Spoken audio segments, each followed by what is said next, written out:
So people, I found out that the police is monitoring my YouTube. I don't know why I didn't break no laws or nothing. I hope they had a search warrant, but some judge probably granted it them.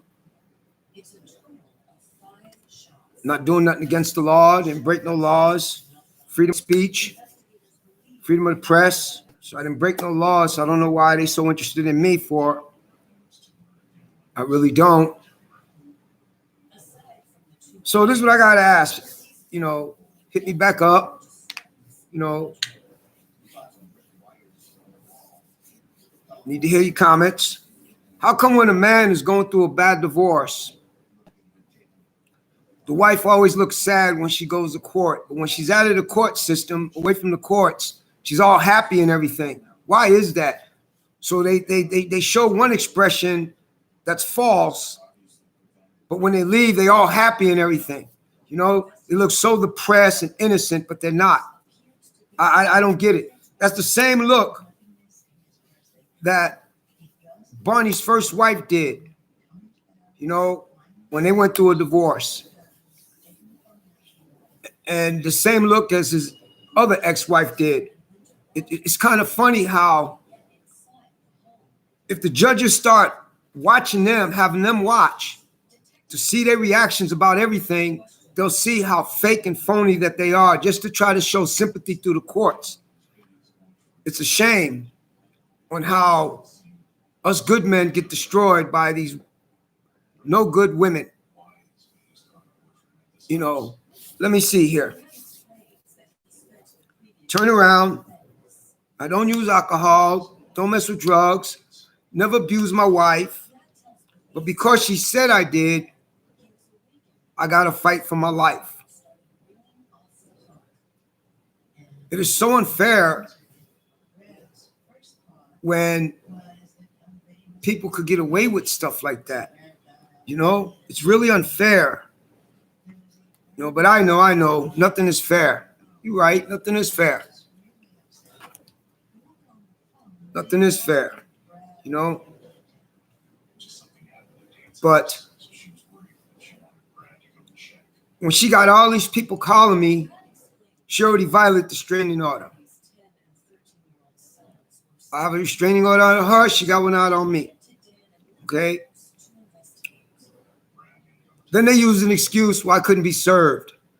She didn't know where I was at. She knew where I was at. You know, she out there having her good time and everything. Well, I'm starving because she stole every damn thing. You know, stole every fucking thing. And that sucks. Remind me of these shows that I watch where these women kill their husbands or boyfriends and they get away with it until years later, you know, and the justice system in Minnesota is no fucking good at all. Not when it comes to a man that has done nothing wrong, but been by his wife's side, took good care of his wife, even after I found out that she had AIDS, stage 3. And that was in 2017. Even after I found out that she had AIDS, I said, no, I'm not going to leave her. I'm going to see what she's going to say. I'm going to try to work this out. Then she started getting violent towards me. That's the problem. Us men need to start filing charges on these women. So how can she get out of a charge? Come up like she did. The so-called spousal abuse charge, when she was supposed to have been charged for attempted murder on my life, assault, all the way down. She was supposed to have been charged. Because if I would have assaulted her, I would have been charged. Okay? And it's very unfair. And it's not right. But something good is going to happen to this here. Like everybody's telling me, you know, I don't call her, don't even want to near me, you know. She said hateful things about me. It's a big joke to her, you know. But as we look into her background, I'm not the only person she done this to. So she has a pattern here. She has a pattern. I never knew she was from Minnesota. I never knew she was a prostitute. I didn't give her AIDS. She needs to go after the ones that gave her AIDS and stop blaming everybody else. And what she needs to put on her resume, yeah, I have AIDS. Because people have a right to know who are they around and everything else. Because she always cutting herself, scratching herself, everything at work. Everything at work. And that's the way it's been for 18 years, ever since she, but when it got serious to me is after 2017 when she got sick. So she goes back to work. She's cutting herself. She's bruising herself. She's scratching herself. Blood all the time coming out of her. I kept gloves in the car, gloves in the house, emergency kits all over the place. But I'm the bad person. I'm the bad person. That is so ironic. So ironic. So ironic. Because I don't drink or mess with drugs. She wants to go out drinking. It's so ironic. So ironic. So ironic.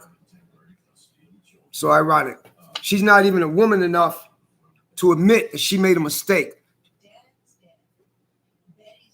She has no soul.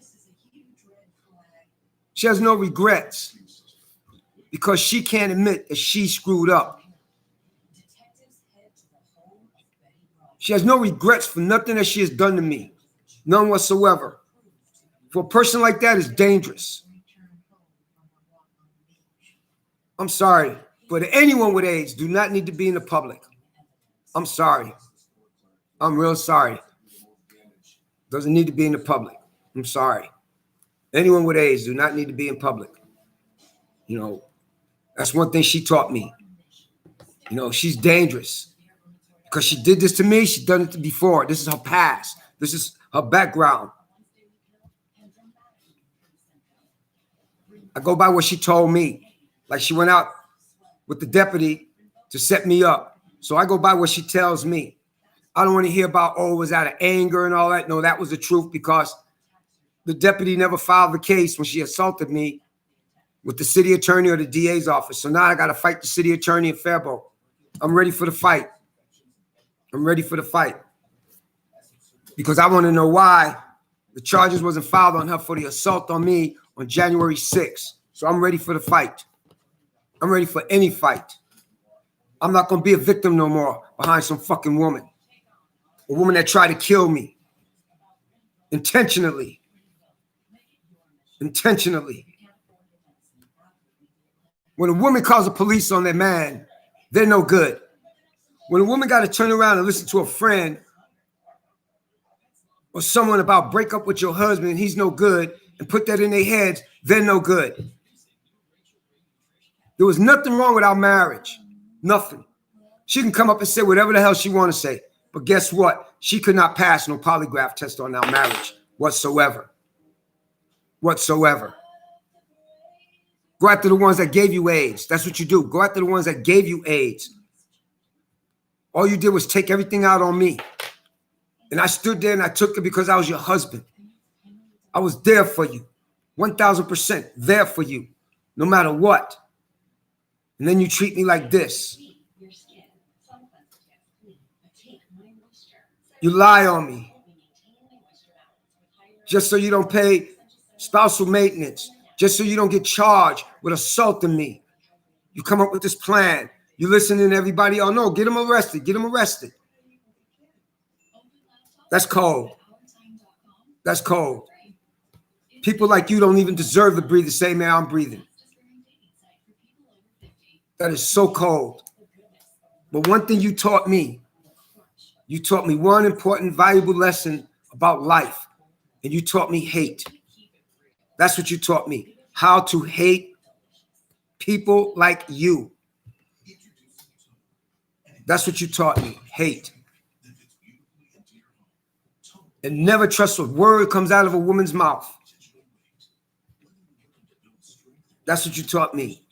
And that's pitiful. That's really pitiful. Because I never felt like that about nothing in my life. I respected everybody.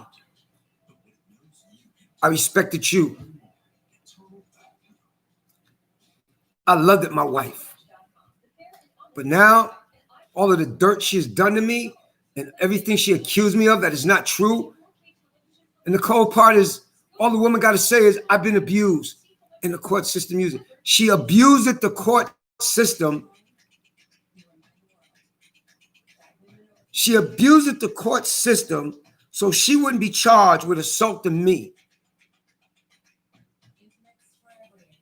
She planned all of this out from January.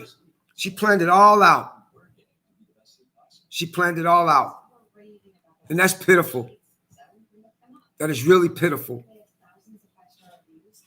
Strong arm rob with a deputy with a badge. She was the accomplice. That's pitiful. That's really pitiful. That's really pitiful. Peace out.